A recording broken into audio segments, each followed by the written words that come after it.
amigos? ¿Cómo están? Muy buenas noches. Yo soy Esdras Chabot y esto es Dinero y Poder. La Secretaría de Educación Pública y el Consejo Coordinador Empresarial firmaron un acuerdo de colaboración para expandir el modelo mexicano de formación dual que busca integrar teoría con práctica profesional. La finalidad es que alumnos de nivel bachillerato estudien y al mismo tiempo se incorporen a una empresa. Se busca de esta manera establecer que en los programas de estudio exista un equilibrio armónico entre formación teórica y la propia práctica. Nos acompaña aquí en el estudio de Dinero y Poder Rodolfo Tuirán, su secretario de Educación Media Superior. Rodolfo, gracias por estar aquí con nosotros. Ernesto Cervera, Macario Esquetino, buenas noches. Buenas noches. Rodolfo, el tema de educación dual, uno diría que pues, es algo que desde hace mucho tiempo existe como un gran desafío. ¿Cómo hacerle para que el modelo educativo no se quede en algo en donde se maneja en el aula y una vez que terminas, entonces es cuando tienes que empezar a aprender en la realidad a incorporarte a un mercado de trabajo? Lo que pues sucedía en este desfase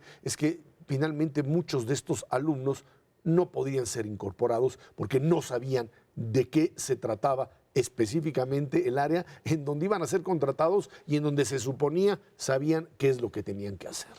Efectivamente, en las encuestas que hemos realizado, alrededor del 60% de los jóvenes egresados de la educación media superior declaran que las competencias que lograron desarrollar en el aula no les bastaron ni les fueron suficientes o no les fueron útiles en su primer empleo.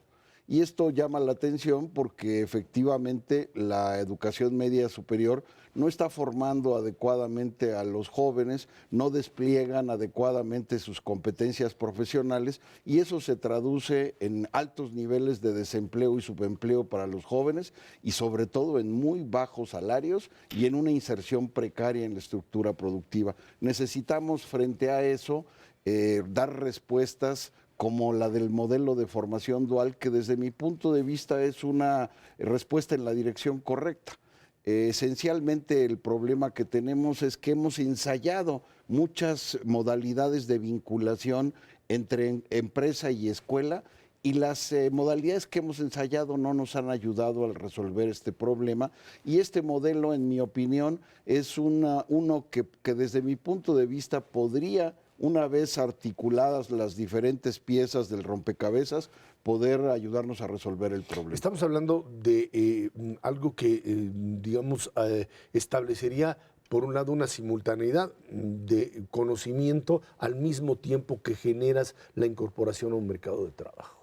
¿Cómo le haces? Efectivamente, el punto es que en este caso particular, en relación al modelo dual, durante los años de formación en la educación media superior, alternas la formación en el aula, como ya lo dijiste, con la formación en el espacio de trabajo en las empresas, pero no es a través de un mecanismo relativamente informal, sino con un mecanismo claramente arraigado y establecido en el que se involucren primero tanto las cámaras en un acuerdo con el gobierno y la Secretaría de Educación Pública, como ya lo han hecho, y después que se cree todo un conjunto de instancias intermedias que permitan operar adecuadamente ya el modelo con la participación de los estudiantes, incluyendo el aval y el apoyo de los padres de familia. Rodolfo, me preocupan un poco los números. Estamos hablando de que una matrícula como de 5 millones en educación media superior, otros 3 millones en formaciones profesionales. Esto que vendrían siendo programas piloto, ¿como de cuántos alumnos estamos hablando? Estamos hablando en la educación media superior, en primer lugar, de alrededor de 5 millones y medio efectivamente, de los cuales poco menos de 2 millones y medio son de bachillerato tecnológico que tienen o pueden tener una incursión rápida en el mercado de trabajo, y el resto dentro de los bachilleratos generales, que son básicamente propedéuticos para la educación superior. No todos los que van a al bachillerato general cursan o transitan hacia la educación superior, solo 60% de ellos. Entonces hay una presión fuerte de alrededor de entre 3 y 3,5 millones de jóvenes que eventualmente podrían aspirar a incorporarse al mercado laboral. Un piloto siempre es una pieza pequeña, es un ejercicio pequeño para ajustar las piezas y eventualmente ponerlo en marcha en gran escala. En esa etapa estamos ahora.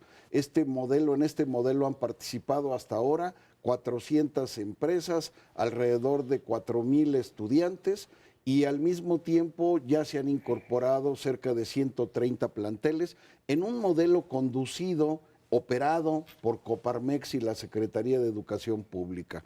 Ya ese modelo mostró sus límites porque necesitamos seguir creciendo, para lo cual es imprescindible que el resto de los organismos empresariales y las empresas adheridas o afiliadas a estas se incorporen, y estamos hablando de todos los organismos que pertenecen al Consejo Coordinador Empresarial. Esencialmente lo que hicimos la semana pasada ya fue suscribir un convenio para que todos estos organismos se incorporen, que desde hace meses están a la espera de poder incorporarse al desarrollo del modelo dual. El asunto central es que ya es un esfuerzo pactado, convenido, para que se incorporen rápidamente al modelo dual. Desde el punto de vista de los planteles educativos, no hay obstáculo para que participen y se incorporen los jóvenes en el modelo dual. Hemos estado capacitando a directores y docentes, y ahora el punto central es que no hay modelo dual sin empresas. Y si las empresas no participan, eventualmente, pues no podríamos avanzar en este renglón. Pero es claro el entusiasmo y el convencimiento de las empresas, de muchas empresas, de participar, entre otras muchas razones, porque hay enormes beneficios derivados de su participación.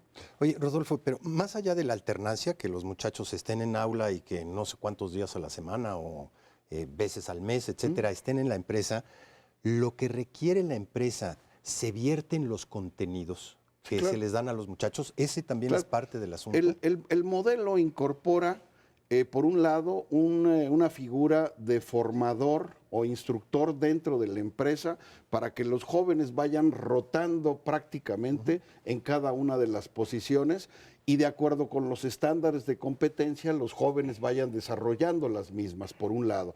Por el otro, hay una comunicación permanente entre el instructor y el docente en el aula, de manera tal que no solo se le dé seguimiento al estudiante, sino que al mismo tiempo haya una comunicación que permita que el plantel tenga claridad en cuáles son las señales de la empresa, las señales de las diferentes empresas que participan en el modelo. Esencialmente este es un modelo de vinculación escuela-empresa que permite, entre otros, la intervención de la empresa en los materiales y en la currícula de estudio del plantel.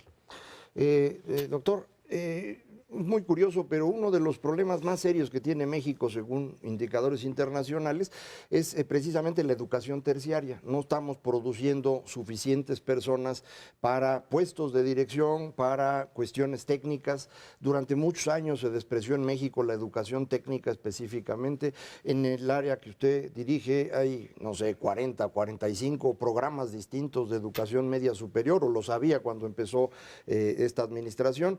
Al mismo tiempo generamos un montón de licenciados en un montón de cosas que luego pues no tienen trabajo. Entonces, esta idea de la educación dual puede irse convirtiendo en una nueva forma de acercar a los jóvenes al trabajo, más técnicos, menos licenciados, más orientados al espacio del mercado laboral. Yo creo que una de las grandes debilidades de la formación de la escuela en general es la escasa pertinencia de la formación. Y justamente un modelo como este lo que busca es darle más pertinencia, elevar la pertinencia de la educación y eventualmente proveerle a los jóvenes las competencias que van a requerir en el mercado de trabajo. Tradicionalmente la escuela se preocupaba por darnos competencias genéricas y algunas competencias disciplinarias básicas, como para conocer algunos aspectos básicos de la dinámica social, de la dinámica natural. Ahora no. Ahora se requiere que dentro de la escuela se desarrollen competencias profesionales específicas de acuerdo a estándares específicos, y lo que hace la relación escuela-empresa en el modelo dual es, durante el primer año el joven no va a la empresa, pero a partir del segundo y tercer año el joven va 2 o 3 días, dependiendo de la carrera, a la empresa, y permanece 2 o 3 días en el aula para justamente desarrollar los conocimientos teóricos y después ponerlos en marcha y hacerlos prácticos en el espacio de la empresa. Esta dinámica se le da seguimiento a través de diferentes vías y hasta ahora lo que hemos encontrado son resultados magníficos. La eficiencia terminal de un estudiante que va a través del modelo dual es del 95%, en contraste con el 60% a través del modelo tradicional.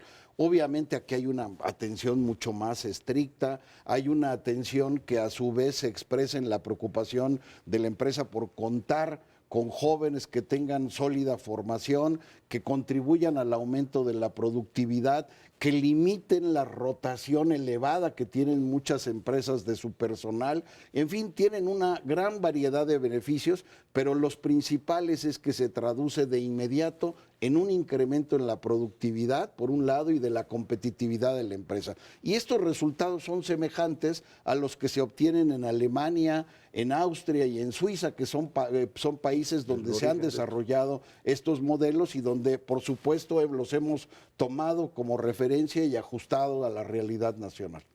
Rodolfo, preocupados por el largo plazo, en donde no necesariamente lo que la empresa demanda hoy, sino lo que se va a demandar en el futuro, si hay algo que está sucediendo en el mundo entero, es este avance tecnológico bestial. ¿Cómo se están preparando no para cumplir con las necesidades de hoy de las empresas, que este modelo dual realmente lo puede satisfacer, sino lo que viene hacia adelante, sobre lo que ni siquiera sabemos? ¿Cómo estamos preparados para tener esa flexibilidad en el conocimiento? Me parece que es una pregunta muy importante. El nuevo modelo educativo que presentará la SEP en unos días más es un modelo que, por un lado, se abocó a revisar las competencias de reformas previas expresadas en la educación, en este caso media superior.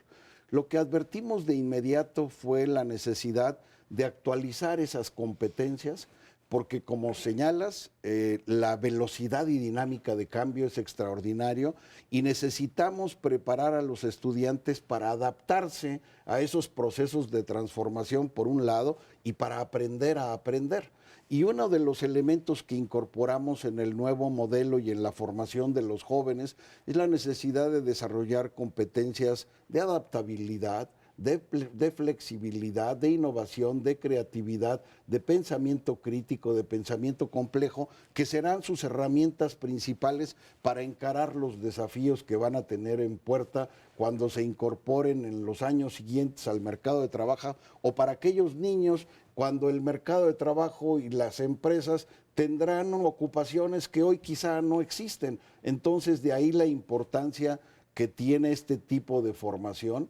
Y lo más importante también, la incorporación en la currícula misma del desarrollo de habilidades socioemocionales, la empatía, el conocimiento de sí mismo, la autorregulación, que también son habilidades esenciales, la del trabajo en equipo, para poder competir y eventualmente participar exitosamente en el mercado laboral. Entonces, la clave está en el desarrollo de competencias adecuadas. Suena en el papel extraordinariamente bien, pero eso va a requerir una capacitación extraordinaria de los docentes y de los directivos, va a obligar a pensar la manera en que nos acercamos a ella y los capacitamos o los formamos desde las normales, entre otros. Rodolfo, para educación superior aplicaría lo mismo. Yo entiendo que no está en la misma esfera y en la jurisdicción, pero hay, digamos, esta tendencia que tendría también que manejarse si no queremos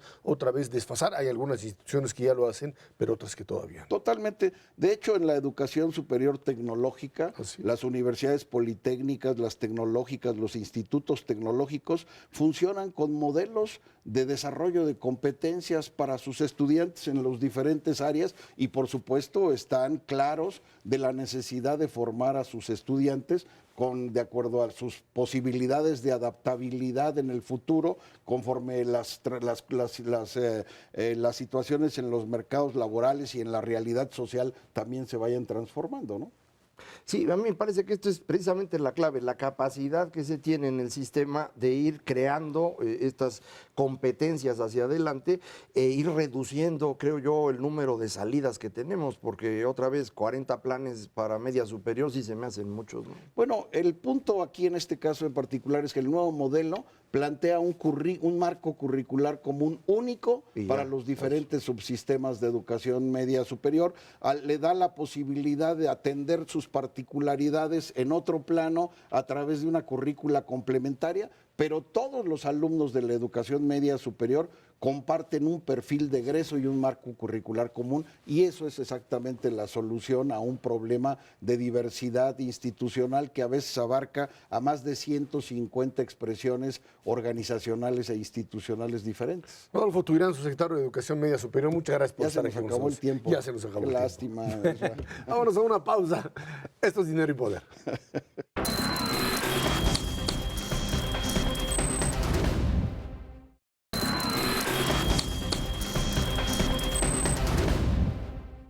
El presidente de los Estados Unidos, Donald Trump, ofreció la noche del martes su primer discurso ante el Congreso norteamericano. Habló de unidad nacional, de sus avances al frente del gobierno y de los problemas que enfrenta su país. Afirmó que la migración afecta a la economía, por lo que es necesario imponer leyes migratorias para generar empleos y aumentar los salarios de los norteamericanos. Llamó a las empresas a permanecer en Estados Unidos para reactivar la economía y afirmó que Canadá es uno de sus mayores socios comerciales. De nosotros ni se acordó. No habló de México ni de la renegociación del Tratado de Libre Comercio de América del Norte. Dijo que quería hacerla a un lado. Un discurso en donde el teletromper, como le dicen, funcionó. O sea, le pusieron lo que tenía que decir. En el coche ahí se vio la escena cuando iba de la Casa Blanca al Capitolio, repitiendo pues lo que quería decir, por supuesto en el término propio de Trump, donde todo es yo, en algo que pues le funcionó. Dicen algunos le funcionó porque no estuvo tan mal como ha estado tradicionalmente.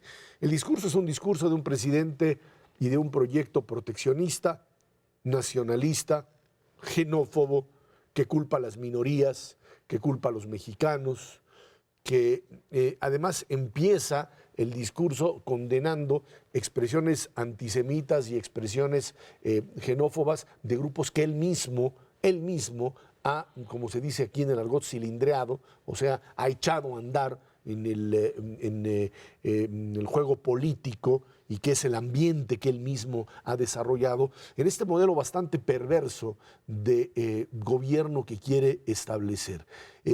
Buy American decía, compre lo norteamericano. No sé si lo van a encontrar en Estados Unidos porque no hay productos que sean puramente norteamericanos. Hablaba de las famosas motocicletas de Harley Davidson y pues uno voltea y ve que no están manufacturadas con productos puramente norteamericanos. No se atrevió a decir, pues, a condenar a países que dice le cobran muchos impuestos. Era Indonesia, a quien le hablaba con un impuesto de ahí del 150%, y de repente volteó a México. No dijo México, dijo el muro, por supuesto, ya no nos lo cobró, se encargó Pence de cobrarlo al día siguiente, pero sí habló de la necesidad de rehacer el Tratado de Libre Comercio y de cobrarle impuestos a aquellos que pues, le cobran a Estados Unidos.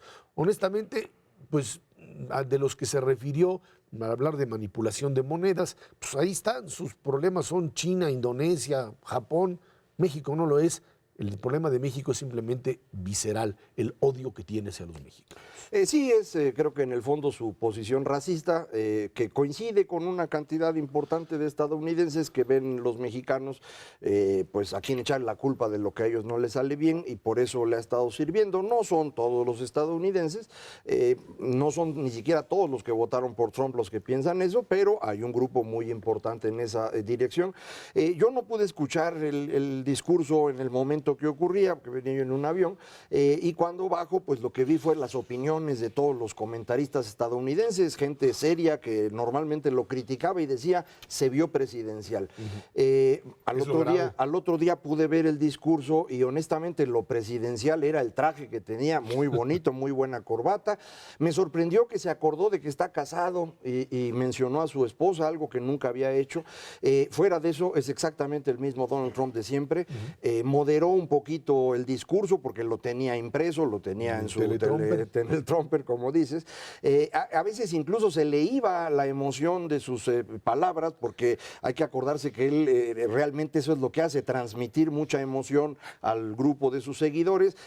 Se moderaba otra vez, pero esencialmente es lo mismo de siempre, no hubo ningún cambio. Es un personaje con ideas pequeñas que son fundamentalmente las del grupo que coordina este señor Steve Bannon en la Casa Blanca. Ernesto, 70 minutos dura y hay 70 interrupciones de aplausos de, por supuesto, su grupo.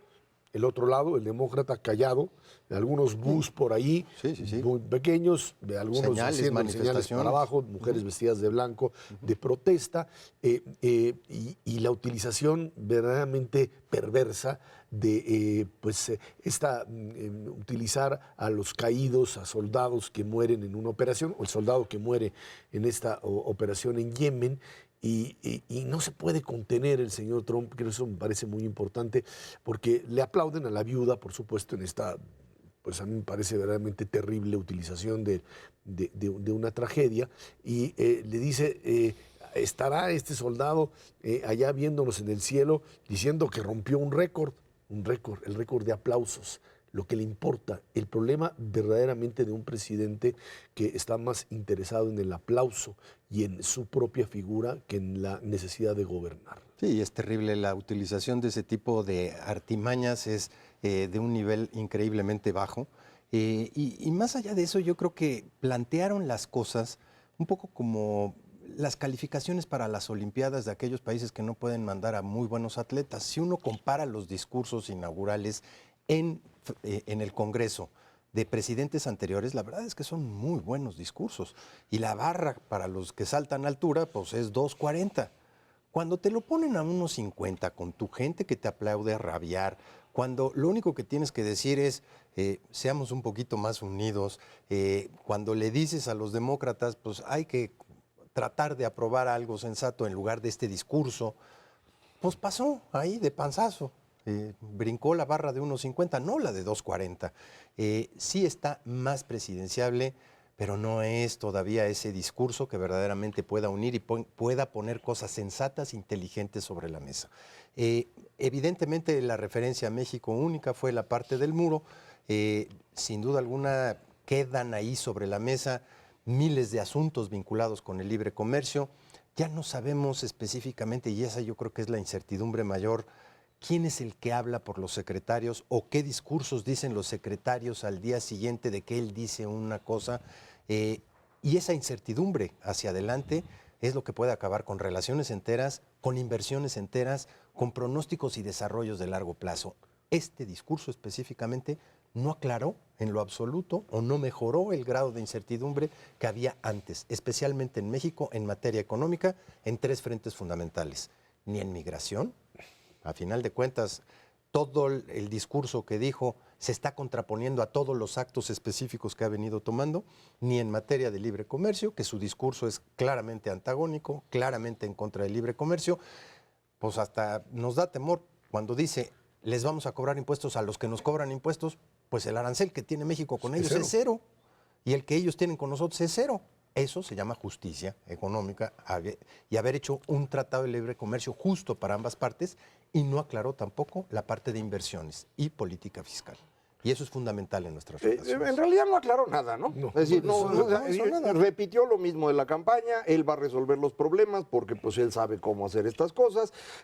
Tiene ideas muy difusas que no pueden convertirse en realidad fácilmente. En particular el tema de impuestos sigue siendo un problema serio, porque dice que va a gastar $1 billón, $1 trillón de ellos en infraestructura, va a construir un muro de 50,000 millones de dólares, y todo lo va a hacer bajando impuestos.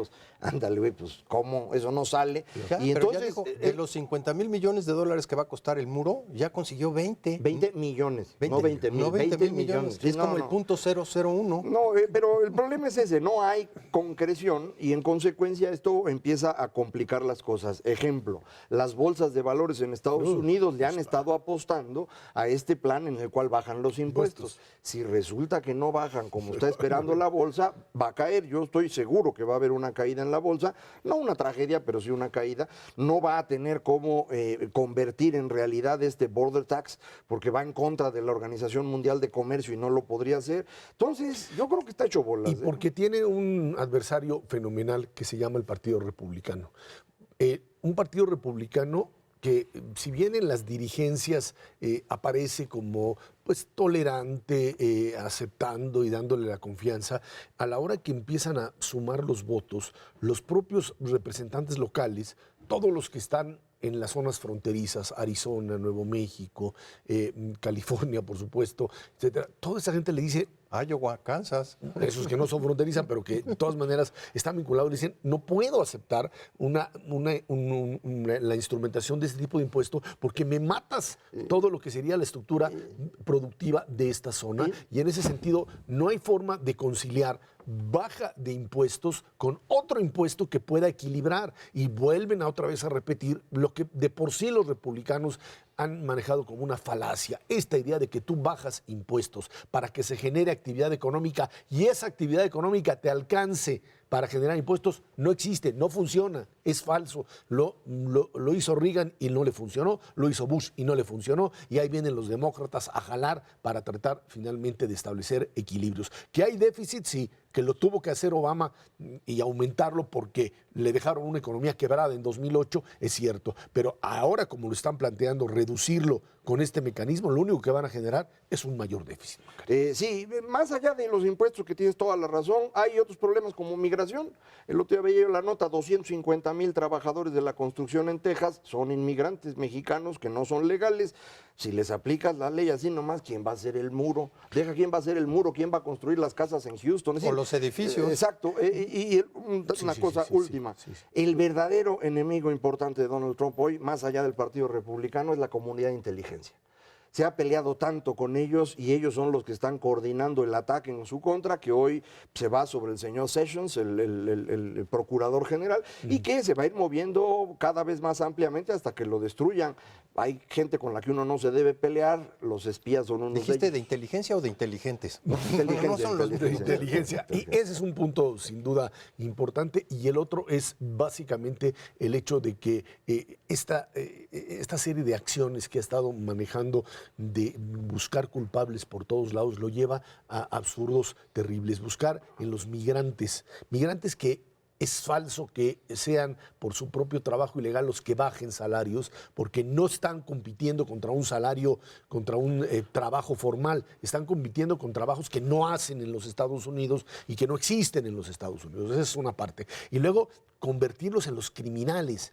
Este es otro de los elementos demagógicos que es fundamental entenderlo. Él le presenta a una familia o a familias que murieron, familiares suyos, víctimas de migrantes que mataron a alguien, que sucede, por supuesto, pero que estadísticamente es un número cero. mínimo, mínimo, y que él lo levanta como bandera e incluso crea una sección dentro del Departamento de Seguridad Interior, ¿sí?, para criminales, para buscar criminales migrantes, el llamado VOICE, Victims of Immigration Criminals Engagement. Esto que podría ser una Gestapo abiertamente, un órgano de persecución contra migrantes, verdaderamente terrible lo que este señor quiere hacer con los Estados Unidos.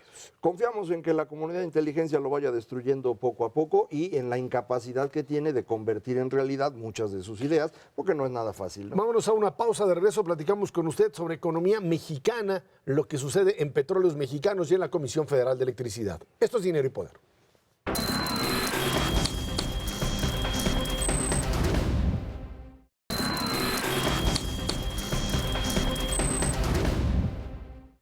Petróleos Mexicanos y la Comisión Federal de Electricidad mostraron en 2016 un desempeño favorable respecto a 2015. La CFE logró revertir su pérdida y reporta ya una utilidad de 85,517 millones de pesos frente a una pérdida de 93,000 millones en 2015. Pemex redujo también sus pérdidas 58% en 2016 respecto a 2015. Ahí está, sin duda, un mecanismo importante de reajuste.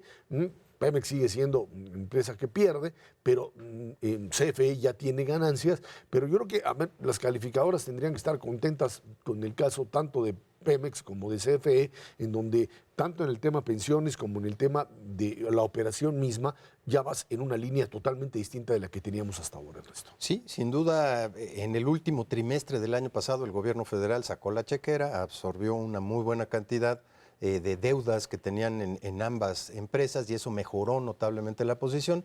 No quiere decir que hayan mejorado notablemente la operación física de las empresas. Sí se están haciendo ajustes muy importantes en la parte financiera y yo te diría las empresas calificadoras están mucho más contentas con CFE que todavía lo que ven en términos de Pemex. Con este proceso, pues a lo mejor dentro de unos 4 o 5 años Pemex podrá empezar a generar algo. Los recortes tienen que ser muchísimo más amplios. Pemex tendría que estar trabajando con un poquito menos de la mitad de sus trabajadores. Sí está en la dirección correcta, pero la velocidad de ajuste tiene que ser increíblemente más elevada, no solamente por el apremio que tiene de salir de su posición pues de un patrimonio negativo gigantesco, sino porque ahora sí va a empezar a tener competencia muy rápidamente. A partir del 2019, muy probablemente ya tengamos producción petrolera privada en nuestro país y en ese contexto, pues Pemex literalmente se ajusta a esas condiciones de competencia a velocidad luz. Le quedan 2 años literalmente para salir de este hueco y eso tiene que venir de una definición brutal del gobierno federal. No se puede ir asumiendo de a cachitos esta parte gigantesca que tiene como deuda Pemex. Mientras no lo hagan, simplemente no va a tener el dinero suficiente para invertir y si no tiene ese dinero para invertir de manera mucho más eficiente, no va a poder revertir este proceso en el que se encuentra pues imbuido desde hace una muy buena cantidad de años. Creo que parte de la mejora que hay en Comisión Federal tiene que ver con que ya no se le carga la ineficiencia de Pemex.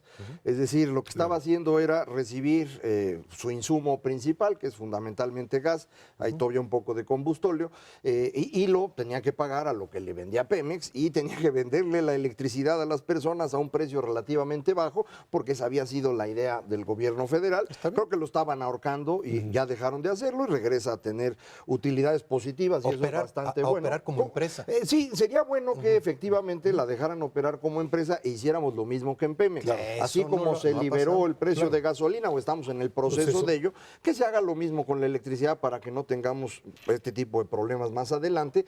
En Pemex nuestro problema más importante está en el área de refinación, en donde se pierde una cantidad muy grande de dinero.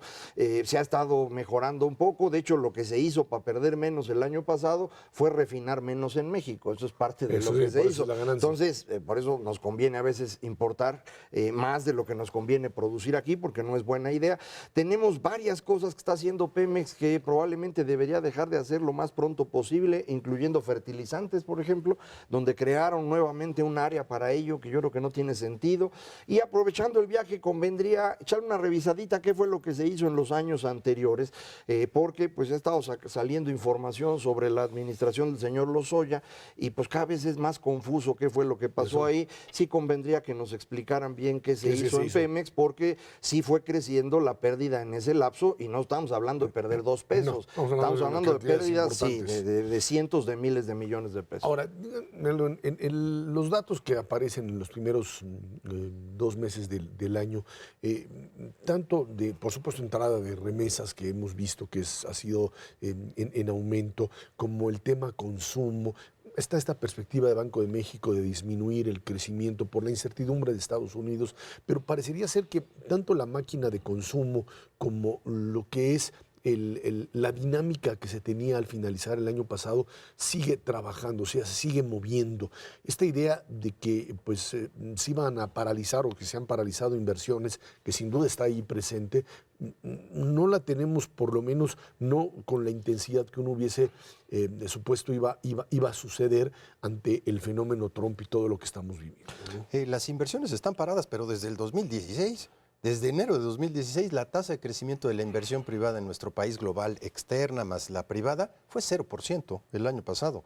El principal componente de crecimiento de nuestra economía el año pasado, y lo sigue siendo en este año, es el consumo privado. El consumo privado de 2.3 puntos porcentuales que aumentó el PIB, aportó 2.2. El resto, pues la inversión 0, las exportaciones negativo, le quitaron, y el gasto público prácticamente nada. Esa tendencia yo creo que va a continuar, pero con una pequeña diferencia para el 2017. Sí se va a atenuar un poquito esta dinámica de crecimiento del consumo privado, porque no es la misma dinámica que vamos a tener en los 4 componentes principales, ni en el empleo, ni en los salarios, ni en las remesas, aunque crecieron muy bien durante enero, ni en el crédito por las tasas de interés. Eso te va a decir, pues, un consumo privado que sí viene como locomotora, va a disminuir su ritmo de crecimiento, pero no se va a parar. Y yo creo que donde nos estamos equivocando un poquito es en la dinámica de crecimiento que van a tener nuestras exportaciones. Mal que bien, entremos o no en un conflicto con Estados Unidos por NAFTA, va a seguir operando durante una cantidad por lo menos todo 2017. Estados Unidos está creciendo y para crecer demanda productos mexicanos y estamos baratísimos con la devaluación que hemos tenido. Va a haber un jale y un empuje por el lado de exportaciones que por primera vez en un buen rato va a complementar este crecimiento del consumo privado. Caminar con 2 pies siempre es mucho mejor que andar caminando de cojito. Con una sola pata. Creo que aquí hay varios indicadores que no se están comportando mal. Por ejemplo, decía ahorita Ernesto, el crédito puede bajar por las tasas, puede, pero al día de hoy no lo ha hecho. Seguimos teniendo un ritmo de crecimiento en crédito muy importante porque la reforma financiera sí funcionó. Entonces, a pesar de que ha subido la tasa de referencia, la tasa a la que uno puede contratar créditos no se ha movido en esa misma velocidad. Seguimos teniendo créditos hipotecarios en buenas condiciones y sobre todo hay créditos empresariales muy buenos que no teníamos hace unos años. Entonces, eso ahí va. Exportaciones, efectivamente va a crecer, pero no solo va a crecer. Hay una cosa que nos hace sesgado mucho en el análisis durante 2016 es el petróleo. La caída de actividad petrolera fue tan grande que representa más de medio punto de crecimiento perdido y representó buena parte de la caída de exportaciones. Este año todo parece indicar ya no vamos a tener una caída tan grande, no porque hayamos mejorado, sino simplemente porque ya llegamos al fondo, aparentemente. Casi es el suelo. Entonces eso pues, va a permitir que las cosas funcionen durante este año, remesas continúa. Creo que todos los indicadores muestran que la economía mexicana crece para el 1,5%, ¿no? Esa fue la corrección que hizo el banco. Ahora, 1,5 tampoco es una tragedia. Se parece mucho al 2,5, bueno, 2.2 que tuvimos el año pasado. 2.3. Entonces, digo, creo que es más el sentimiento de angustia que lo que en los hechos realmente ocurre. Yo diría, no hay necesidad de estarse preocupando de más. La economía está funcionando razonablemente y así va a seguir. Yo no me preocuparía. Independientemente de los tweets que vengan del norte, sigue habiendo, yo te diría, inclusive en el consumo, en enero sí hubiéramos tenido un mes récord de venta para un enero si no se hubieran dado los saqueos que se dieron por el gasolinazo. Ahí hubo una pérdida muy importante de las empresas vinculadas con el sector comercio. De hecho, no tanto por la pérdida en sí mismo, sino porque tuvieron que cerrar muchos días muchas de los diferentes tiendas de autoservicio a nivel país. Para evitar más saqueos. Y con todo y todo crecieron arriba del 5,5%. Si no hubiéramos tenido un mes de crecimiento, mismas tiendas superior al 8%. Y en autos sigue creciendo la venta de autos. ¿Sí? Insisto, sigue creciendo el crédito. La inversión extranjera el año pasado no cayó. Yo esperaba que tuviera una caída después de que ganó Donald Trump. Se mantuvo, más o menos. Más o menos. La inversión sí fue total, menor que la del 2015, sí, pero en el 2016. Cualquier cosita. La inversión total, como decía, se mantiene sin crecimiento, pero ahí está. Entonces, yo insistiría, no hay razón para estarse preocupando de más. No es que vaya a ser un año bueno, pero tampoco es trágico, ¿eh? No hay nada cercano. No, y un tipo de cambio que de alguna forma ha conseguido mantenerse dentro de pues, este margen, tratando Banco de México de meterle pues lo que pueda con coberturas, con incluso inventos ahí que tienen de swaps que si van a hacer o no son. Lo cierto es que pues tratar de evitar brincos mayores que pudiesen, es cierto, favorecer exportaciones, pero dañar el tema inflación que ya de por sí está alto. Desde ¿no? la toma de posesión de Donald Trump, la moneda mexicana, el peso mexicano es el que más se ha revaluado respecto al dólar. Recuperado. Sí, ha recuperado terreno. El problema es que de diciembre de 2015 a que tomó posesión Donald Trump fuimos la que más se devaluó. Entonces, pero eso estamos es de regreso, ¿no? Es una muy buena señal porque los mercados dicen, híjole, hay que descontar lo que dice el señor Donald Trump porque simplemente hay muchas cosas que no se van a poder hacer. Hay muchas cosas para las que le va a tener que pedir permiso al Congreso y a lo mejor le dicen que no. Entonces, ¿cuál es el verdadero nivel de la economía mexicana en términos de su peso? pues ahí, en donde dice el mercado que debemos de estar cerca. Sí, igual y nos dan la sorpresa y en el transcurso de este año, en lugar de irnos descomponiendo, empezamos a componernos. Entonces, para que estén preparados, no vaya a ser que vengan las buenas noticias. No creo que pase, pero bueno, Yo sí esperemos creo. que sí. Vámonos a una pausa, de regreso platicamos con usted sobre el Partido de la Revolución Democrática, la crisis en el interior y, por supuesto, el tema de Morena como competencia. Esto es Dinero y Poder.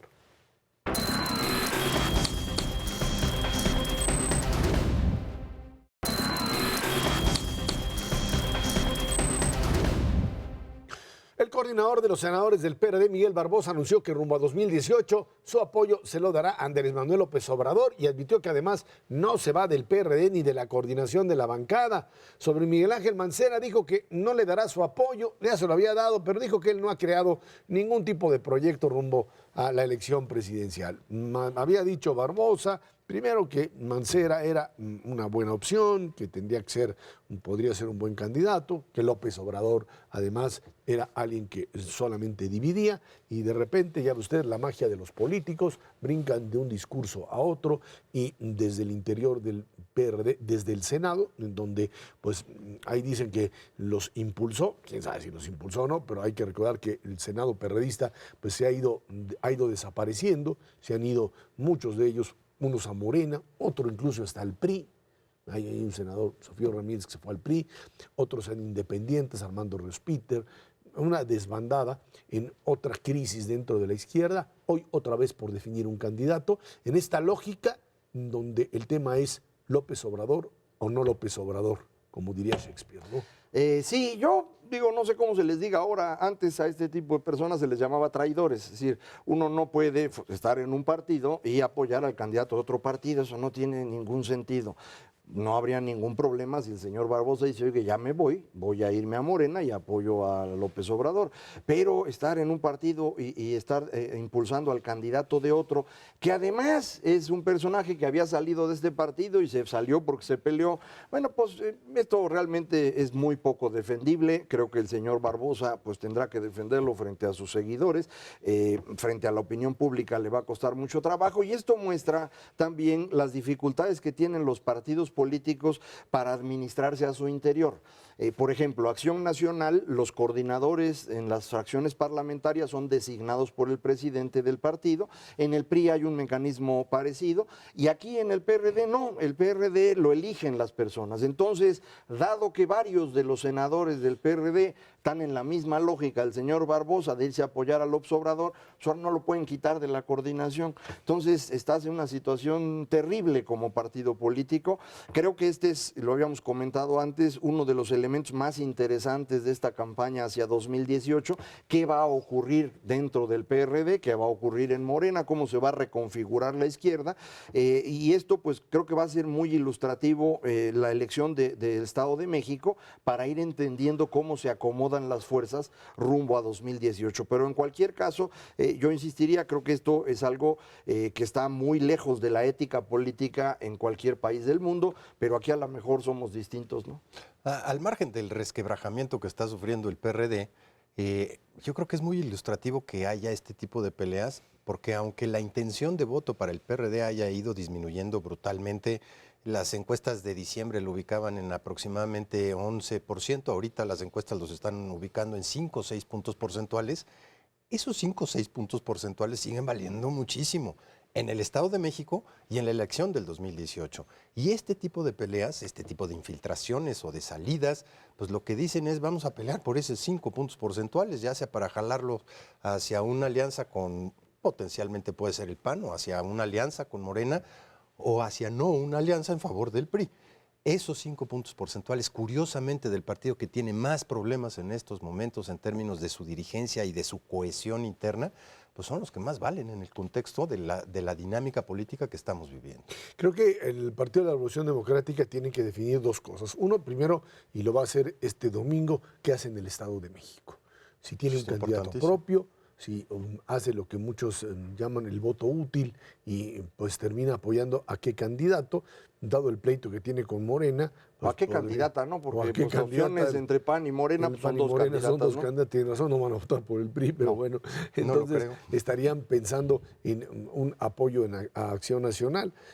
Una parte del PRD, probablemente otra sí esté votando por Morena, quién sabe qué es lo que sucede al interior del PRD en el Estado de México, o si finalmente aparece esta opción de Juan Cepeda, que es Alternativa Democrática Nacional de Héctor Bautista, los que reventaron la alianza con el PAN. En esa está el PRD, y el tema, que es lo que denuncia Barbosa, diciendo es que el PRD de los chuchos lo que quiere es la candidatura de Margarita Zavala, de apoyar a ir con Acción Nacional en la presidencial, y es finalmente ese 5% o 6% que terminaría sirviéndole, yo no sé si a Margarita Zavala o a un candidato propio, Miguel Ángel Mancera o Silvano Aureoles, o quien sea, pero que sería la parte que le quitaría la posibilidad a López Obrador de asumirse como un candidato de la izquierda. Y en medio de esto, además, la aparición de opciones ciudadanas, ¿no? Desde el tema del Bronco, que se dice que está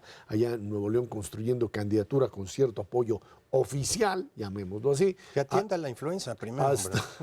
Hasta el tema de Emilio Álvarez y Casa y este grupo, otro de independientes, que no vaya a ser que al ratito terminen incorporándose también a la candidatura de López Obrador, como algunos han sugerido, ¿no? Sí, creo que el elemento que no consideramos y que deberíamos hacerlo es Movimiento Ciudadano. El partido que más ha crecido en los últimos años es Movimiento Ciudadano.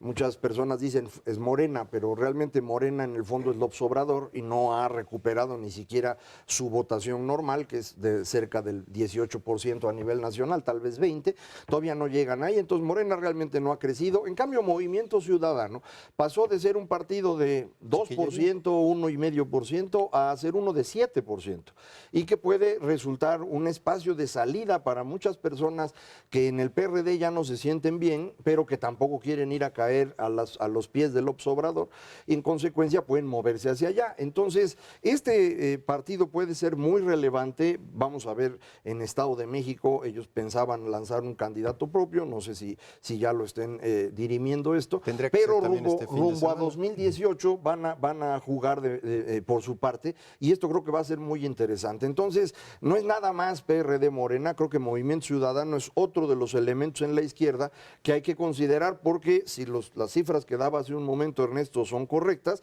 pues ya Movimiento Ciudadano estaría al nivel o por encima del PRD, y esto lo convertiría en el polo de izquierda, digo, más allá del Mesías y sus seguidores, ¿no? Ahora, lo cierto es que en este modelo que estamos construyendo, vamos a tener una elección presidencial de 4 o 5 candidatos, Posiblemente. ¿eh?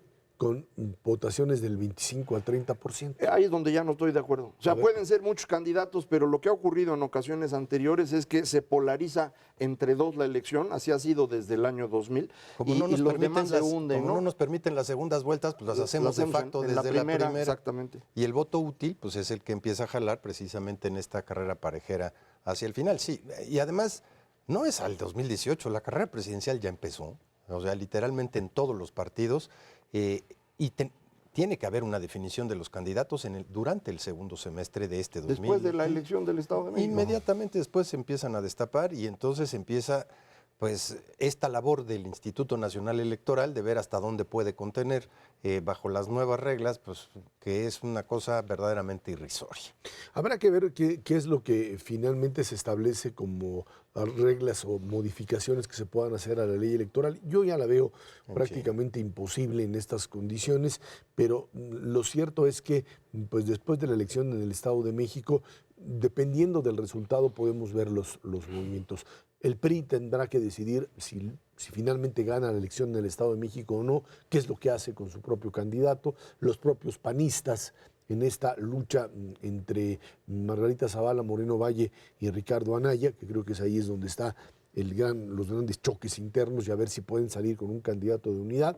Y los perredistas, como decíamos, ante esta posibilidad de definir un candidato, que puede ser Mancera o puede ser Silvano o quien fuera, pero que en realidad estarían siendo la bisagra para uno u otro candidato a la hora real, a la hora del voto útil, en un sentido o en otro, ¿no? Sí, vamos a tener que ver mucho cómo se van acomodando las cosas, pero en cualquier caso, quien gane en 2018 pues puede hacerlo con un 30% de los votos, es decir, va a tener al 70% del Congreso en su contra y este proceso no está fácil también. Pero tendrá que armar un gobierno de coalición probablemente. Es muy probable. Esta idea de finalmente obligarse a ir con otro partido y armar lo que sería un gobierno de mayoría parlamentaria. A lo mejor llega el momento de que tengamos que realmente terminar el proceso de transformación institucional iniciado en 97, ojalá y sea así. Ya creo que ya estamos ahí, ¿eh? Sin duda alguna México ya tiene las características específicas y la historia de durante los últimos 3 o 4 sexenios de desacuerdos y de acuerdos para llegar a un proceso de esta naturaleza. Bueno, pues ahí está